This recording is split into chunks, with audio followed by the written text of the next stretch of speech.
நரசிம்மர் அப்படின்னாலே மிகவும் சக்தி படைத்த ஒரு சுவாமி. பெருமாளுடைய அற்புதமான ஒரு அவதாரங்கள் நரசிம்ம அவதாரம், முக்கியமான அவதாரம். அப்படிப்பட்ட நரசிம்மருக்கு உலகத்தில் பல இடங்களில் கோவில்கள் இருக்குது. அதில் சிறப்பு வாய்ந்த கோவில்களும் நிறைய இருக்குது. அந்த வகையில் பார்த்தீங்கன்னா ஆந்திர மாநிலம் நல்கொண்டா மாவட்டத்தில் கிருஷ்ணா மற்றும் மூஷி நதிகள் சங்கமிக்கிற இடத்துல ஸ்ரீ லக்ஷ்மி நரசிம்மர் ஆலயம் அமைஞ்சிருக்கு. இந்த ஊருக்கு பேர் வடாபள்ளி அப்படின்னு பேர். இந்த இடத்துல இருக்க அந்த லக்ஷ்மி நரசிம்மர் ஒரு அதிசயமான நரசிம்மர்.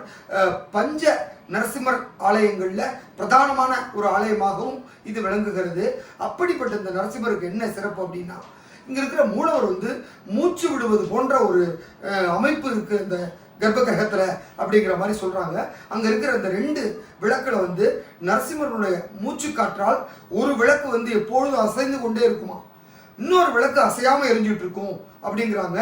ஸோ இந்த 2 விளக்குமே நரசிம்மருடைய மூச்சு காற்று மூலிமா ஒரு விளக்கு அசைகிறதையும் ஒரு விளக்கு அசையாதையும் நம்ம பார்க்க முடியும். அப்படிப்பட்ட சிறப்பு வாய்ந்த இந்த கோவில் வாடாபள்ளி அப்படிங்கிற இடத்துல ஆந்திர மாநிலத்தில் அமைஞ்சிருக்கு.